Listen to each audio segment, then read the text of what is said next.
আজ ছিল আমাদের বাসর রাত, সেই রাত যার জন্য আমি গোটা জীবন অপেক্ষা করে এসেছি। এই রাত নিয়ে আমার মনের ভাবনাগুলো যেন ছুঁয়ে ফেলেছিল আকাশ, কারণ আজই প্রথমবার আমার স্বামীর সঙ্গে আমার দেখা হওয়ার কথা। আমি ঠিক করে রেখেছিলাম, আমার স্বামী আমার সঙ্গে যাই করুন, যেভাবেই করুন, আমি কোনো হিঁচি করব না, বরং তাকে পুরোপুরি সঙ্গ দেব, আর যেভাবেই হোক তাকে খুশি রাখব। তখন রাত ৯টা বাজতেই তিনি যখন আমার কাছে এলেন, আমার বুকটা ধরফর করে ভয় একেবারে ঘাবড়ে গিয়েছিলাম। কিন্তু তার কিছুক্ষণ পরেই এমন কিছু ঘটল যে আমার শ্বাস যেন থেমে গেল। আমার বাসর রাত প্রথম দিনেই নষ্ট হয়ে গেল, কারণ আমার স্বামী তার ৯ ইঞ্চি লম্বা আর ৩ ইঞ্চি মোটা জিনিসটা দিয়ে সারা রাত আমার সঙ্গে এমন কিছু করলেন যে আমি আর কিছু বলতে পারছি না। আমি শুধু সেজেগুঁজে তার পাশে বসেছিলাম। তিনি আমার সৌন্দর্যের প্রশংসায় পড়ে গিয়েছিলেন। হঠাৎ আমাদের ঘরের দরজায় কড়া নাড়ার শব্দ হল অনেক। আমার স্বামী, যিনি তখন আমার রূপে মুগ্ধ ছিলেন, একেবারে চমকে উঠলেন। তার মুখের রং কেন জানি না পলকে বদলে গেল। তিনি বললেন, মনে হচ্ছে মা এসে গেছে। এটা বলেই তিনি তাড়াতাড়ি বিছানা থেকে উঠে দরজা খুলে দিলেন। আমি অবাক হয়ে ভাবছিলাম, এই সময় আমার শাশুড়ি আমার সঙ্গে ঘরে কেন আসবেন? কিন্তু দরজা খুলতেই দেখি আমার শাশুড়ি ১ গ্লাস দুধ হাতে নিয়ে দাঁড়িয়ে আছেন। এই পরিস্থিতিতে আমার শ্বাস আটকে যাওয়া আমাকে লজ্জায় ফেলে দিল। এটা কি ধরনের আচরণ? তিনি অনেককে বললেন, তুমি অন্য ঘরে গিয়ে শুয়ে পড়ো, আমার সঙ্গে অনেক কথা আছে। শাশুড়ির কথা শুনে আমার মাথায় যেন বজ্র পড়ল। অনেক কেন অন্য ঘরে শোবেন? অনেক আমার দিকে একটা গভীর দৃষ্টি দিয়ে ঘর থেকে বেরিয়ে গেলেন। আমার কিছুই বোধগম্য হচ্ছিল না, শাশুড়ি কেন অনেককে বাইরে পাঠালেন আর তিনি কেন অন্য ঘরে শুতে যাবেন। আমার শাশুড়ি মুচকি হেসে আমার কাছে এসে বসালেন, তারপর বললেন, তোমাকে আমি শুধু তোমার সৌন্দর্য দেখেই পছন্দ করেছি। নীলে আমার ছেলের জন্য বড়লোকের মেয়ের অভাব ছিল না। তুমি আমার মনে ধরে গিয়েছিলে। এখন এই ওষুধটা খাও আর দুধটা শেষ করো। এই ওষুধ খেলে তোমার চাঁদের মতো একটা ছেলে হবে। তার কথা শুনে আমার মনটা খারাপ হয়ে গেল। বাসর রাতের জন্য আমি কত স্বপ্ন দেখেছিলাম, কিন্তু আমার শাশুড়ি যে এমন অদ্ভুত তা কি জানতাম। তিনি আমার স্বামীকেই অন্য ঘরে পাঠিয়ে দিলেন। আমার মুখের ভাব দেখে বোধহয় তিনি বুঝতে পারলেন যে আমি রেগে আছি। তিনি আমাকে বললেন, অনেক আমার কথার গোলাম, তাই তুমি আমার কথা শোনো, তাহলেই সব ঠিক থাকবে। এই বলে তিনি জোর করে আমার মুখে একটা ওষুধ ঢুকিয়ে দিলেন আর দুধের গ্লাসটা আমার ঠোঁটে ঠেকিয়ে দিলেন। ওষুধটা এত তেতো ছিল যে আমি বাধ্য হয়ে পুরো দুধটাই খেয়ে ফেললাম। তারপর তিনি ঘর থেকে বেরিয়ে গেলেন। কয়েক মুহূর্ত পরে আমার চোখে ঘুম নেমে এলো আর আমি ঘুমিয়ে পড়লাম। সকালে যখন চোখ খুলল, দেখি আমি তখনও ব্লাউজের পোশাকেই আছি আর ঘরে একা। মাথাটা ভার লাগছিল। শাশুড়ির কথাগুলো মনে পড়তে লাগল। তাঁর চিন্তাভাবনার জন্য আমার মনে দুঃখ হচ্ছিল। কে এমন করে? আমি কাপড় বদলে যখন বাইরে এলাম, দেখি শাশুড়ি অনেকের সঙ্গে নাস্তা করছেন। আমাকে দেখে তিনি হেসে বললেন, এসো, বসে নাস্তা করো। আমি অনেকের পাশে গিয়ে বসলাম। তিনি বড় গম্ভীর মুখে বসেছিলেন। মনে হচ্ছিল তারও মন ভালো নেই। শাশুড়ি প্লেটে ডিম ভেজে দিতে লাগলেন। অনেক চা খেয়ে উঠে অফিসে চলে গেলেন। তখন শাশুড়ি বললেন, আজ থেকে তুমি শাড়ি পরে থাকবে অনেকের সামনে, এত সাজগোজ করার কোনো দরকার নেই। অনেক চলে যেতেই তার আচরণ আমার প্রতি কঠোর হয়ে গেল। নাস্তা শেষ করতেই তিনি আমাকে রান্নাঘরের দিকে ইশারা করে বললেন, আজ থেকে সব রান্নার কাজ তুমি সামলাবে। তার এই পলকে পলকে বদলে যাওয়া রূপ দেখে আমি হতভম্ব হয়ে গেলাম। কিন্তু সন্ধ্যায় যখন অনেকের সঙ্গে একটা ছেলেকে দেখলাম, তখন আমি আরও অবাক হলাম। অনেক তো একা ছিলেন, তাহলে এই ছেলেটা কে? পরে জানলাম সে আমার শাশুড়ির ভাইপো, অন্য শহর থেকে এখানে থাকতে এসছে। সে অনিকের সঙ্গে এমন খোলামেলাভাবে কথা বলছে আর আমার সঙ্গেও এমনভাবে মিশছিল যেন আমাদের আগে থেকেই চেনা। তারপর সে আমার শাশুড়িকে বলতে লাগাল, যখন অনিকের মতো লোকের এমন সুন্দরী মেয়ে জুটেছে, তখন আমার জন্য এর চেয়েও সুন্দরী খুঁজে দেবে। কথাটা শাশুড়ির সঙ্গে বললেও তার চোখ আমার মাথা থেকে পা পর্যন্ত ঘুরছিল। প্রথম দেখাতেই আমার তাকে বিষের মতো লাগল। ছেলেটা একেবারে ছ্যাবলা ধরনের। আমি রান্নাঘরে চলে গেলাম। আমার পুরো দিনটা রান্নাঘরেই কাটত। রাতেই শাশুড়ি আমাকে নিজের হাতে একটা ওষুধ খাইয়ে দুধ খাওয়াতেন, আর সেটা খেয়ে আমার তৎক্ষণাৎ ঘুম চলে আসত। আজও আমি রান্নাঘরে কাজ করছিলাম। রাত 11টা বেজে গেছে, কিন্তু কাজ শেষ হবার নামই নিচ্ছিল না। বসার ঘরে কেউ ছিল না। অনিক আর শাশুড়ি শুইজে পড়েছেন। আমি বাসন ধুচ্ছিলাম। আমার অভ্যেস ছিল রান্নাঘরে কাজ করার সময় ওড়না পরতাম না। বাড়িতে সাধারণত অচেনা কেউ আসত না, শুধু অনিক ছিলেন। শাশুড়ি বাড়িতেই থাকতেন, কিন্তু রান্নাঘরের সব দায়িত্ব আমার কাঁধে চাপিয়ে দিয়েছিলেন। আমি বাসন ধুতে ধুতে হঠাৎ শাশুড়ির ভাইপো রোহিত রান্নাঘরে ঢুকে পড়ল। তার আসার কোনো আওয়াজ পাইনি, কিন্তু তার বেপরোয়া চোখের তাপ আমি টের পেলাম। মনে হলো কেউ আমাকে দেখছে। মেয়েদের একটা স্বভাব থাকে, তার উপর পড়া চোখে তারা ঠিক বুঝে ফেলে। পিছন ফিরে দেখি সেই বদমাসটা আমাকে ওপর থেকে নিচ পর্যন্ত দেখছে। যেখানে আমার ওড়না রাখা ছিল সেখানেই সে দাঁড়িয়ে। তার মুখে একটা হাসি দেখে আমি লজ্জায় পড়লাম, সঙ্গে একটু রাগও হলো। আমি জিজ্ঞেস করলাম, এত রাতে আপনি রান্নাঘরে কি করছেন? সে আমার কাছে এসে বলল, এখন যদি হঠাৎ কারো টেস্টা পায় তাহলে কি করবে? এই বলে সে ফ্রিজের দিকে এগিয়ে গেল। আমি তাড়াতাড়ি ওড়না তুলে নিয়ে নিজেকে ঢেকে ফেললাম, তারপর আবার বাসন ধুতে ফেললাম। সেই নোংরা ছেলেটা এক এক ফোঁটা পানি বড় আরামে খাচ্ছিল আর আমার দিকে তাকিয়েছিল। আমি বুঝতে পারছিলাম তার চোখ আমার উপর আটকে আছে, কিন্তু আমি না দেখার ভান করে তাড়াতাড়ি বাসন ধুতে ফেলতে লাগলাম, যাতে রান্নাঘর থেকে বেরিয়ে যেতে পারি। তখনই সে বলে উঠল, আমার লজ্জা লাগে, এত সুন্দরী মেয়ের স্বামী অনেকের মতো কিভাবে হতে পারে, যার থাকা না থাকা একই। আমি থাকলে তো। তার আরও কিছু বলার আগেই আমি তাকে একটা চট মেরে দিলাম। বোধহয় সে আমার কাছ থেকে এটা আশা করেনি, তাই সে অবাক আর রাগে আমার দিকে তাকাতে লাগল। আমি বললাম, এরপর থেকে জীবন সামলে কথা বলবেন। আমি চেয়েছিলাম তাকে তার জায়গা বুঝিয়ে দিতে, কিন্তু সে আমার হাতটা এমন জোরে চেপে ধরল যে আমি কিছু করতে পারলাম না। তারপর বলতে লাগল, তুমি ভালো করনি, আমাকে চড় মেরে এখন দেখো আমি তোমার সঙ্গে কি করি। এই কথা বলে সে আমার হাত ছেড়ে দিয়ে রান্নাঘর থেকে বেরিয়ে গেল। তার গলার সেই রাগী স্বর আর যাওয়ার ভরণ দেখে আমার মনটা ভয়ে কাঁপাতে লাগল। এখন সে কি করবে এই ভেবে আমি আর থাকতে পারলাম না। আমি দৌড়ে নিজের ঘরে গিয়ে দরজা বন্ধ করে দিলাম। এই লোকটার মতলব আমাকে বুঝিয়ে দিয়েছিল যে তার আমার সঙ্গে ভালো ব্যবহার করার কোনো ইচ্ছে নেই। আমার আর অনিকের বিয়ে হয়েছে মাত্র ৩ মাস, সেটাও ছিল কয়েক মিনিটের ব্যাপার। তারপর থেকে আমার শাশুড়ি তাকে আমার কাছে আসতেই দেননি। প্রতিদিন রাতে আমাকে নেশার ওষুধ খাইয়ে ঘুম পাড়িয়ে দিতেন। আমি তখনও ঘরে কাঁপছিলাম। হঠাৎ দরজায় কড়া নাড়ার শব্দ হল। আমার বুকটা শুকনো পাতার মতো কাঁপতে লাগল। মনে হচ্ছিল এটা যদি রোহিত হয়। দরজা খুলতেই দেখি আমার শাশুড়ি দুধ আর ওষুধ নিয়ে দাঁড়িয়ে আছেন। তিনি আমাকে বললেন, দরজা বন্ধ করেছিলে কেন? তিনি ঘরে ঢুকে আমাকে দেখতে লাগলেন, তারপর বললেন, অনিক ঘরে আছে?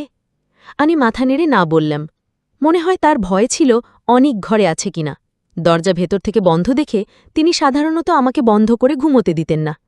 তার মন শান্ত হলে তিনি আমাকে দুধ খাইয়ে চলে গেলেন। আমি কাঁদতে শুরু করলাম। স্বামী থাকতেও আমি যেন একা। সেই লোকটা এখন স্বপ্নের মতো আমার উপর ভর করতে শুরু করেছে। কিছুক্ষণের মধ্যেই আমি ঘুমিয়ে পড়লাম। কয়েকদিন ধরে রোহিত আমার জীবন অতিষ্ঠ করে তুলেছিল। সে সবসময় আমার পিছনে লেগে থাকত। আমার শাশুড়ি তাকে কিছুই বলতেন না। আমি আর সহ্য করতে পারছিলাম না। একদিন ভোরে আমার ঘুম ভাঙল। আমি ঘর থেকে বেরিয়ে এলাম। তখন অনেক বাইরে যাচ্ছিলেন। তাকে দেখে আমার রাগে মাথা গরম হয়ে গেল। এ কেমন স্বামী আমার, যে আমাকে আমার অধিকার দেয়নি? রোহিতের বেয়াদব চোখ আর কথা থেকে আমাকে বাঁচায়নি। অনিক আমাকে দেখে হাসলেন, তারপর নিজের ঘরে চলে গেলেন। আমিও তার পিছু পিছু তার ঘরে ঢুকে পড়ি। আমাকে দেখে তিনি একটু ঘাবড়ে গেলেন, বললেন, তুমি এখানে কি করছো মা, যদি দেখে ফেলে? তার এই ভয় আমার বোধগম্য হল না। আমি তো তার বউ। আমি আর কিছু না ভেবে তার কাছে গিয়ে কাঁদতে শুরু করলাম। আমার কান্না তাকে ছুঁয়ে গেল। তিনি আমাকে দূরে সরাতে পারলেন না। আমি বললাম, আপনি আমার থেকে দূরে কেন পালান? আমাকে আপনার থেকে আলাদা রাখার কারণ কি? আমি কিসের শাস্তি পাচ্ছি? কাঁদতে কাঁদতে আমি রোহিতের সব কথা তার কানে তুলে দিলাম। তিনি আমাকে জড়িয়ে ধরলেন আর বললেন, তুমি চিন্তা করো না, আমি এখন থেকে তোমার খেয়াল রাখব। অনিকের বাহুতে এক অদ্ভুত শান্তি ছিল। আমি বললাম, আমি আপনার থেকে দূরে থাকতে চাই না। আপনার কি আমার কথা কখনো মনে পড়ে না? আমার কাছে আসতে ইচ্ছে করে না? কেন দূরে থাকেন? আজ আমি মনের সব কষ্ট বের করে দিয়েছিলাম। তিনি বললেন, মা অনুমতি দেন না নিলে আমি তোমার খেয়াল রাখতে শান্তি পেতাম। অনেকের এই মিষ্টি কথা আমার কানে মধু ঢালার আগেই ঘরের দরজায় জোরে শব্দ হল। তিনি তৎক্ষণাৎ আমার থেকে সরে গিয়ে বললেন, মা, যদি তোমাকে এখানে দেখে তাহলে সর্বনাশ হয়ে যাবে। তিনি আমাকে ঘাড়ের বারান্দায় লুকিয়ে দিলেন। তারপর দরজা খুললেন। আমার শাশুড়ি আমার কথা জিজ্ঞেস করছিলেন। অনিক বললেন, আমি জানি না। শাশুড়ি ঘর থেকে বেরিয়ে গেলেন। অনিক আমাকে ঘর থেকে বের করে দিলেন। আমি রান্নাঘরে চলে গেলাম। শাশুড়ি বোধহয় আমাকে আমার ঘরে খুঁজছিলেন, কিন্তু রান্নাঘরে আমাকে দেখে তিনি চুপ করে গেলেন। কিন্তু এখন এমন হয়েছিল যে অনিক রোহিতকে আমার কাছে দেখলেই তাকে ধমক দিতেন। রোহিত চুপচাপ বেরিয়ে যেত। আমার আর অনেক ছাড়া শান্তি ছিল না, তারও আমার ছাড়া নাই। একদিন ভোরে আমি তার ঘরের কাছে চলে গেলাম। এই সময় শাশুড়ি সাধারণত থাকতেন না। ভাবলাম অনিকের সঙ্গে কিছু সময় কাটাতে পারব, কিন্তু আমি জানতাম না যে আমার ওপর সর্বনাশ নেমে আসতে চলেছে। অনিকের ঘর থেকে শাশুড়ির গলা ভেসে আসছিল।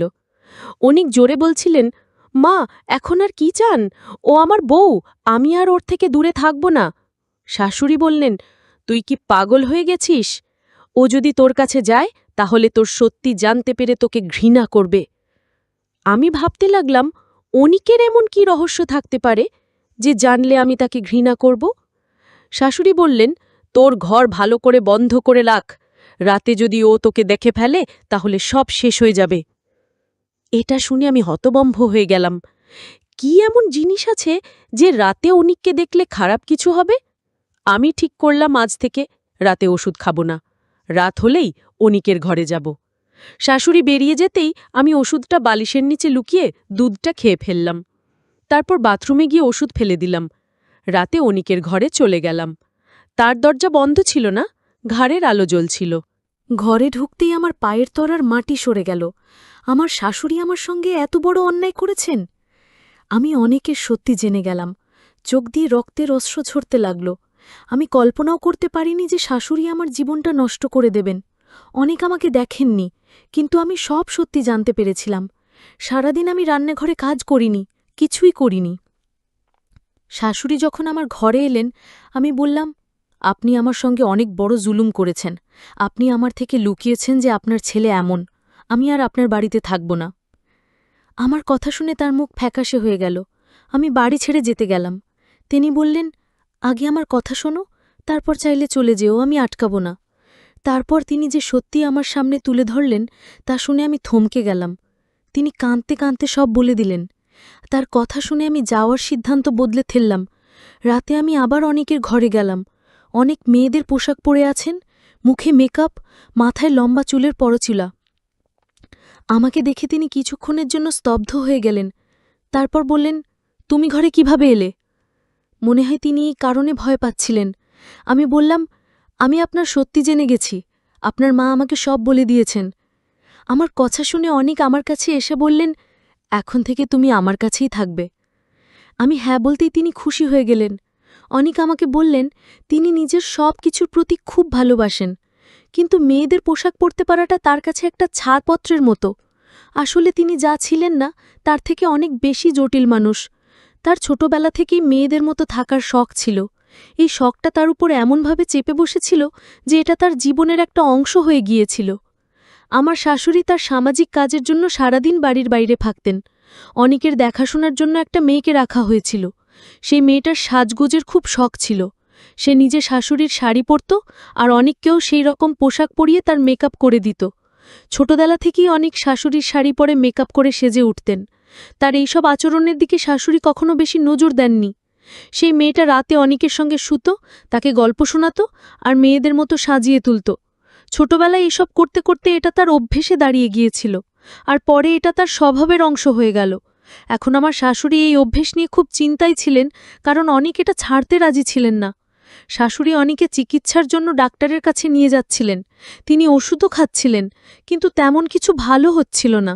আমাকে নেশার গুলি খাইয়ে ঘুম পাড়ানো হতো যাতে আমি কিছু দেখি না আর অনেকের চিকিৎসা চলতে পারে। আগে তিনি সবসময় মেয়ে সেজে থাকতেন, কিন্তু এখন দিনের বেলা পুরুষের মতো কাজ করতেন আর রাতে মেয়েদের মতো সাজতেন। রাতে আমাকে বলতেন, তুমিও একটা সুন্দর জোড়া পরে সেজে থাকো। তিনি নিজেও মেয়েদের পোশাক পরে মেকআপ করে আমাকে জিজ্ঞেস করতেন, আমি বেশি সুন্দর না তুমি? তার এই ব্যবহারে আমার রাগ হতো। আমি তাকে ভালোবাসা দিয়ে বোঝাতে চাইতাম এসব ছেড়ে দিন, কিন্তু তিনি শুনতেন না। একবার তিনি আমাকে বললেন, তুমি আমার ওপর ঈর্ষা করো, আমি মেকআপে তোমার চেয়ে বেশি সুন্দর লাগে। তারপর বললেন, সেদিন তুমি যখন আমার ঘরে এসেছিলে আমার খুব ভালো লেগেছিল। মা যদি না আসতেন আমি তোমাকে বউয়ের পোশাক পরিয়ে দেখতে চাইতাম যে আমি সেজে কেমন লাগি। তিনি মেয়েদের মতো মাথা নাড়তেন, হাত নেড়ে ইশারা করতেন, আদায় কায়দায় কথা বলতেন। তার সঙ্গে থাকতে আমার অস্বস্তি হতো। তিনি বলতেন, পুরুষ হওয়াটা আমার একদম পছন্দ নয়। একদিন তিনি ঘরে এসে দেখলেন আমি তার পোশাক পরে আছি। আমি মেকআপ করে ছেলেদের মতো চেহারা বানিয়েছিলাম, মাথায় ছেলেদের চুলের মতো পরচুলাও লাগিয়েছিলাম। আমাকে দেখে অনেক রেগে আমার কাছে এসে বললেন, তুমি আমার চুল কেটে ফেলেছ? জানো না আমি লম্বা চুল কত ভালোবাসি? যাও ঢিয়ে এই চেহারা বদলাও। আমি বললাম, এখন থেকে আমি এভাবেই থাকব। তিনি আমার উপর রেগে গেলেন, কিন্তু আমি তার কথায় কান দিলাম না। প্রতিদিন ছেলেদের পোশাক পরতে শুরু করলাম। এবার তিনি আমার উপর বিরক্ত হয়ে বললেন, তোমাকে ঈশ্বর মেয়ে বানিয়েছেন, তার জন্য ধন্যবাদ দেওয়া উচিত। আমি বললাম, আপনাকেও ঈশ্বর পুরুষ বানিয়েছেন, আপনারও ধন্যবাদ দেওয়া উচিত। যেমন আপনার চোখে এই পোশাকে খারাপ লাগি, আপনিও আমার কাছে ভালো লাগেন না। আমরা যখন ঈশ্বরের নিয়মে চলি না তখন কারো চোখেই ভালো লাগি না। আমার কথা শুনে তিনি চুপ করে গেলেন। পরদিন আমি তার ঘরে গেলাম, দেখি তিনি ছেলেদের পোশাক পরে আছেন। তিনি বললেন, তুমি বলেছিলে ঈশ্বর পুরুষকে পুরুষ বানিয়েছেন, তাই তার ইচ্ছের মর্যাদা দেওয়া উচিত। যে কাজ বহু বছর ধরে ডাক্তার করতে পারেনি সেটা আমি কয়েকদিনে করে দেখিয়েছিলাম। বন্ধুরা, এই ছিল আজকের গল্প তোমাদের জন্য। এই গল্পটা কেমন লাগলো নিচে তোমাদের মতামত লিখে জানাও। গল্পটা ভালো লাগলে এই ভিডিওতে একটা ভালোবাসা দাও, আমাদের চ্যানেলে যোগ দাও আর ঘন্টার আইকনটা চালু করে রাখো যাতে নতুন গল্পের খবর তোমাদের কাছে পৌঁছে যায়।